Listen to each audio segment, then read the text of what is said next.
entirely sympathetic to their mode of analysis, particularly their mode of analysis of modern culture. And it's extraordinarily powerful. I mean, they have done through Commentary magazine and several other, and well, Policy Review even, they have offered some of the very best critiques that we have of the New Left. They have offered the amongst the very best critiques of feminism and egalitarianism, and in doing that, I mean, they really have come to be a powerful intellectual force, and all of that I think is very much to their credit. But as I said, the very best neoconservative intellectuals are at the very best universities in the United States, and you cannot say that the same thing about the intellectuals of the other strains of the larger conservative movement. On to your question about Carl Schmitt. Just very briefly, I have a discussion of this in my book, Leo Strauss's relationship to Carl Schmitt.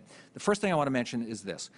In 1933, Strauss wrote a letter that's only become available in the last couple of years to his old friend Karl Loveth, where he says that in order to combat the principles of Nazism, we have to do so with the principles of the right. And he names as the principles of the right fascism, authoritarianism, and imperialism. Right? And at the same time, within the same year, Strauss is writing a review of Carl Schmitt's a small book, The Concept of the Political, wherein Strauss is trying to deepen Schmitt's critique of Enlightenment liberalism. And Strauss says to Schmitt that you have to find a horizon beyond liberalism, because in the end, Strauss says his criticism of Schmitt is that by taking your anti-Enlightenment views back to Hobbes, you are in fact only supporting the liberal view, because Strauss viewed Hobbes as the philosophic founder of modern liberalism. So Strauss says you have to find a horizon beyond liberalism, that is to say, beyond Hobbes, which he first takes to medieval political philosophy, Al-Farabi and Maimonides, but ultimately and most importantly, back to Plato. You know, I just want to comment on the on this just with two brief points. It's probably a subject for a much longer discussion. The Strauss letter to the Earth, which Brad just alluded to, I think the point that Strauss is making was that liberalism was an exhausted force in Germany by the early 1930s. It no longer had the oomph to resist the National Socialism. There was a German right that was not National Socialist. It was not. It didn't have much in common with our contemporary ideas about bourgeois liberalism, but it was not the Nazis.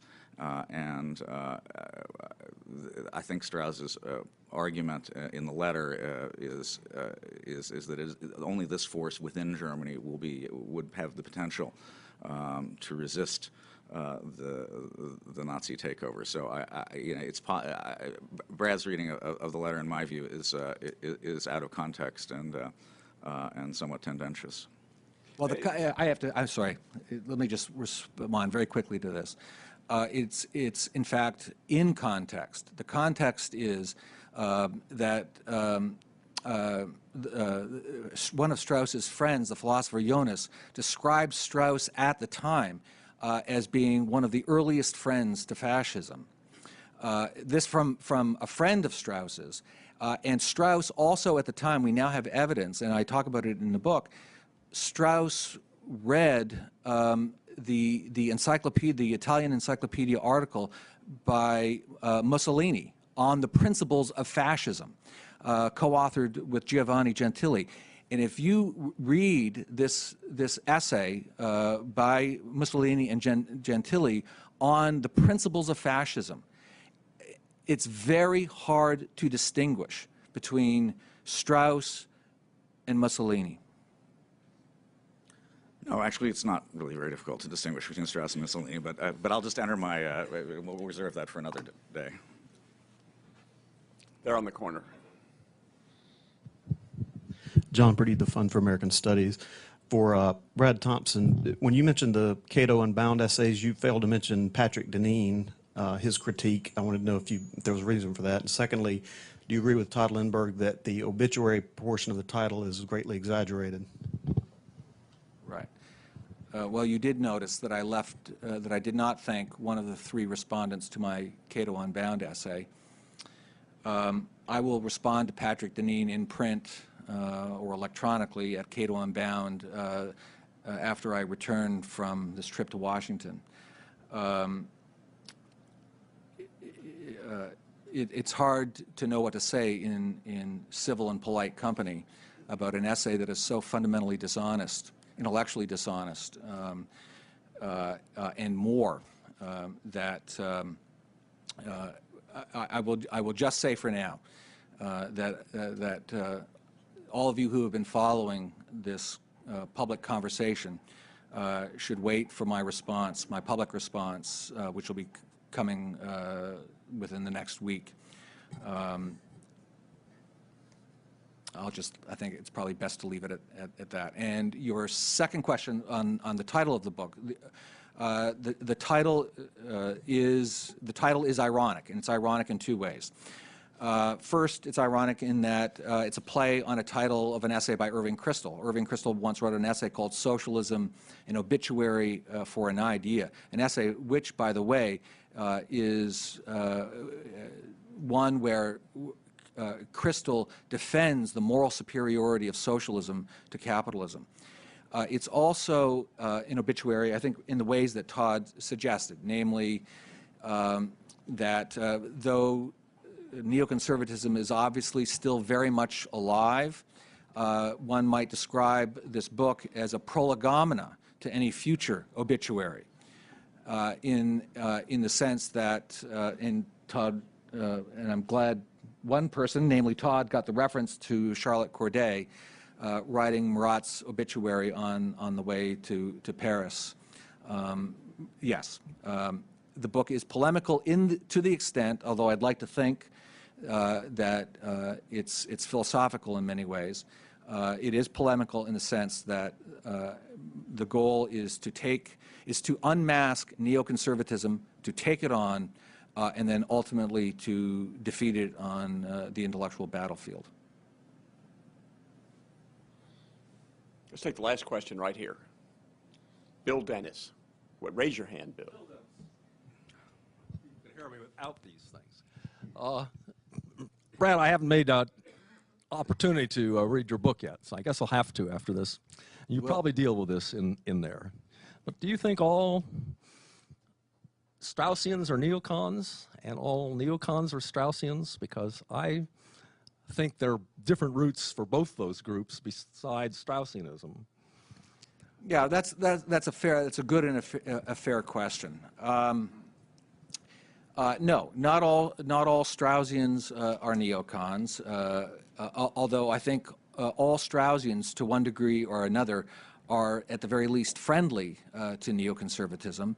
But I think it is fair to say that, certainly in my experience, and I know that world very well, most Straussians do incline toward neoconservatism, if not being full-out neocons. Now, the reverse is not true. It would not be true to say, however, that most that all or even most neocons are Straussians. So, for instance, the first generation of neoconservatives, the most famous generation of neoconservatives, Daniel Bell, Nathan Glazer, Moynihan, all that group, none of those people could be remotely considered to be Straussians. Of that generation, of the original generation of neoconservatives, I think really only Irving Kristol could be considered to be a Straussian, and in a very peculiar way. He's a Straussian in the sense that he was, unlike most Straussians, he was never trained philosophically by Strauss or any of Strauss's students. He came to Strauss on his own. But I will say, though, that the neoconservative, and I do regard Crystal to be the heart and soul of neoconservatism. He's the only neoconservative who openly and publicly identified himself as being a neoconservative. I mean, Daniel Bell and Nathan Glazer, for instance, had, well, Bell repeatedly said that he was not a neoconservative, and Glazer only sometimes. But it's those neoconservatives who centered around the world of Irving Kristol who I think have had the greatest influence upon them by Strauss. And William Kristol, Irving's son, was himself trained by Straussians and is a self-identified Straussian. David Brooks, who writes just like Irving Kristol, and like Todd from the University of Chicago. I'm not exactly sure of his self-identification relative to Strauss, but there are certainly strains of thought in David Brooks that one can find in Strauss. Todd, do you want to address that question? Yeah. I think, well, I don't think David spent a lot of time with Straussians at the University of Chicago. I could be wrong about that, but we overlapped. We were a year apart, and he certainly wasn't in any of the Bloom classes that I attended at the time. I don't. I should clear up. You know, I don't really. I've said, I've written. I don't mind if people call me a neoconservative. It's okay. As long as people understand that, you know, I think the living strain of neoconservatism at the moment is actually a sort of classical liberal strain, and that has a tendency to get lost a little bit in some of these darker speculations. You know, I wouldn't be. It's true that Strauss decided to start a school, and it was an interesting decision on his part. Other professors in his position have made different decisions. So it was clearly something that he wanted to get going. But I'm certainly not a member of it. And the fact that one learned something from Strauss or students of Strauss, I think doesn't require you to subscribe to the whole architecture. But that said, I think there's a great deal of value there, and it is if you subscribe to a school, you're essentially going all in, and maybe possibly denying yourself the opportunity to do anything like offer a kind of fundamental challenge of the premises and so forth. And some people make that decision and are happy with that decision. But just as much, I think there is. By the way, this is hardly unique to Strauss. There's certainly no shortage of Rawlsians out in the academy anyway, and that too is a school. But you know, I think that in the end, the Straussian neocon connection is best explained, as I was trying to get at, and which is to say that if you are interested in political philosophy, presumably that is because you're interested in political power, in the structure of political order, in regimes and types of regime, and the way in which a type of regime might affect its behavior inside its borders and outside its borders, in the question of the clash of differing regimes, in the question of war and peace and the circumstances in which those persist. And